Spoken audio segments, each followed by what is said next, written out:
तर नमस्कार मित्रांनो, स्वागत आहे तुमचं सगळ्यांचं आपल्या एका नवीन ब्लॉगमध्ये. आणि आपण 2 दिवस झाले माता खीर भवानी मंदिर म्हणून थांबलेलं आहे, जे की श्रीनगरच्या थोडं पुढे येते. आणि खरंच मित्रांनो, या मंदिरात थांबून खरंच खूप मस्त वाटलं. बाकी आता 2 दिवस झाले इथं आराम करायचं कारण असं की आपण जाणार अमरनाथ यात्रासाठी. आणि अमरनाथ यात्रा हे 3 तारखेला सुरू होणार. आजची आहे 1 तारीख, ज्या दिवशी मी हा व्हिडिओ शूट करवलो. आणि तुम्ही पाहिसा ना 2 तारखेला. तर विषय असा म्हणलं, आपण उद्या निघू इथून, म्हणजे 3 तारखेला आपण तिथं पोहोचू, रजिस्ट्रेशन करू आणि मग नंतर पुढे जाऊ. बाकी तुम्हाला सांगतो रजिस्ट्रेशन कसं होते सगळं सांगतो मी. बाकी आता या मंदिरामध्ये मी मित्रांनो मंदिर इथल्यामुळे खरंच खूप मस्त वाटलं. बाकी या मंदिराची सगळी टोटल मी तुम्हाला आता मंदिर सांगतो कसं आहे. आणि मित्रांनो, हे देवी माता आहे, खरंच खूप जागृत मंदिर आहे. इथल्या या मंदिराबद्दल खूप काही म्हणजे अडी समजलं आणि ऐकायला भेटलं. तर चला तुम्हाला सध्या आता मंदिर दाखवतो आतमध्ये. तर मित्रांनो, इथे आंघोळ करायसाठी अशी नदी आहे. आणि नदी बी अशी आहे की याच्यामध्ये पाणी वाहत राहते. तिकडच्या साईडनं पाणी येते आणि इकडून असं पाणी वाहत राहते, खूप मस्त. आणि हे मित्रांनो देवी माताचं गेट, या गेटमधून आपल्याला आतमध्ये जावं लागते दर्शन करायसाठी. आणि इथून आतमध्ये गेलं की तुम्हाला मंदिर पण दाखवतो. मंदिर पण खूप मस्त आहे मित्रांनो.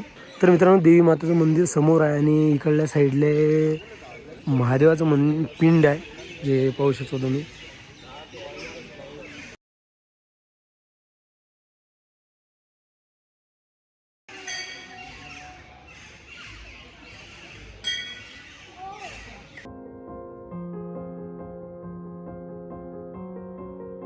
मित्रांनो, समोर दिसते हे खीरभवानी मातेचं मंदिर आहे. आणि दर्शन तिकडल्या साईडने घ्यायला लागते. पण ही मूर्ती मित्रांनो, जे इथं या फोटोमध्ये दाखवली आहे, ते फोटोमध्ये सेम मूर्ती तिकडल्या साईडने मित्रांनो. बाकी असं मंदिर खूप मस्त. आणि मित्रांनो, खूप प्रसिद्ध मंदिर आहे खीरभवानी मातेचं मंदिर. कोण कोण इथं येईल नक्कीच कमेंट करून सांगा. बाकी मित्रांनो, असं आहे खीरभवानी मातेचं मंदिर. आणि इथं थांबायची व्यवस्था बी खूप चांगली आहे आणि ते पण निःशुल्क आहे मित्रांनो. बाकी हे पाहू शकता, हे असं आहे. इकडल्या साईडला बी म्हणजे फॅमिलीसाठी थांबलेली व्यवस्था आहे आणि इकडल्या साईडनं पण. आणि याच्या मागच्या साईडनं डोलमेट्री आहे, ते पण तुम्हाला एक वेळ दाखवून देतो.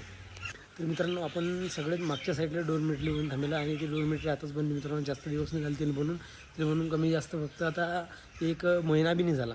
तर हे पाहू शकता डोलमेट्री, याच्यामध्ये आपण थांबलेलं आहे. बाकी अशी इथं जे भक्त येतात त्यांच्यासाठी आंघोळीची बाकी सगळी व्यवस्था मित्रांनो. मागे बाथरूम बिथरूम सगळं टकाटक आहे. आणि इथं निःशुल्क आहे मित्रांनो. आणि हे जे मंदिर आहे, हे मंदिर मित्रांनो आर्मीच्या अंडरमध्ये येते. आणि इथं मी सांगतो की जेव्हा आपण आतमध्ये घुसतो, खतरनाक चेकिंग आहे, काहीच वांधा नाही. तुम्ही गुटखा बी अंदर आणू शकत नाही, अशी म्हणजे एवढी स्ट्रिक्ट चेकिंग आहे. बाकी आपल्या आधी सायकला पाहू शकता. आता मेन गोष्ट म्हणजे विषय असा आहे की ही आपली सायकल आणि हे सायकल अडी जे सायकलवाले थांबेलात त्याची सायकल. बाकी आम्ही अडी 4 जण थांबेलो. आणि 4 जण म्हणजे हे 2 जण पहिलेच अडी थांबेल होते. नंतर आम्ही सोनून मी आलो, मग आम्ही असे मिळून 4 जण झालो. आता ते बी अमरनाथ यात्रा करणार, आपण बी अमरनाथ यात्रा करणार. पण त्यातली एका गाडीची सायकल ही नॉर्मल आहे आणि बाकी एकाची गिअरवाली आहे. आणि अशी काहीतरी सांब्याची मस्त अडी व्यवस्था आहे मित्रांनो, खरंच खूप मस्त आहे. बाकी आज मी व्हिडिओ शूट करायची मग इच्छा नव्हती, पण विषय असा आहे म्हणलं चला एक व्हिडिओ मस्तपैकी टाकून देऊ आपण. आणि इच्छा नव्हती पण करायला लागला शूट, कारण म्हणलं आता आपण सांगून देऊ की 2 दिवस झाले आपण कुठे थांबेला आहे, कसं थांबेला आहे, सगळं दाखवून देऊ. आणि मित्रांनो, इथं लंगर आहे, जे की UPचं आहे, लखनौ. तर लखनौवर आहे ही गाडी, हे पा UP 32. आणि तेचं हे मागे लंगर.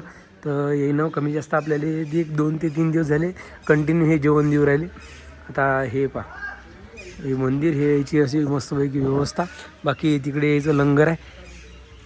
चायचा आताच वाटप झाला आणि मी थोडा लेट आलो, पण तरी तर माझ्यासाठी थोडाफार चाय उरेल. तो चाय आता है भाऊ टाकू राहील. भाई आपका नाम? अरे शर्मा मत करो यार, व्हिडिओ में नाही आते. ठीक आहे, बस भाई बस हो गया. तर चला मित्रांनो, आता चहा घेऊ. आता मी इथल्या पुजारीजीला या मंदिराची हिस्ट्री विचारली. आणि मी सांगतो दुनियामध्ये एकमेव हे मंदिर आहे मित्रांनो, जे की शिव पार्वती जे शिवलिंग आहे, शिवलिंग आणि पार्वती माता हे सोबत आहे मित्रांनो या मंदिरामध्ये. आणि हे मंदिर मित्रांनो म्हणजे खूप प्राचीन मंदिर आहे. आणि या मंदिराचा जो हा कुंड आहे मित्रांनो, तुम्हाला एक वेळ दाखवून देतो. कुंड समजा या मंदिराजवळ काही आपदा जर येत असली किंवा काही येत असलं तर हा कुंड आहे त्याचा कलर बदलून टाकते मित्रांनो, अशी मान्यता आहे मित्रांनो. खरंच म्हणजे खूप. हे पहा, तुम्हाला एक वेळ दाखवतो. हे पहा, आता सध्या पाण्याचा कलर पहा कोणचा आहे. आणि जर अडी काही होत असलं मित्रांनो, व्हायच्या अगोदरच याचा कलर बदलून जाते. आणि मंदिर बी पहा किती मस्त दिसू राहिलं. बाकी असा कुंड. आणि खरंच मित्रांनो, अडी मी सांगतो येऊन खूप मस्त वाटलं. जबर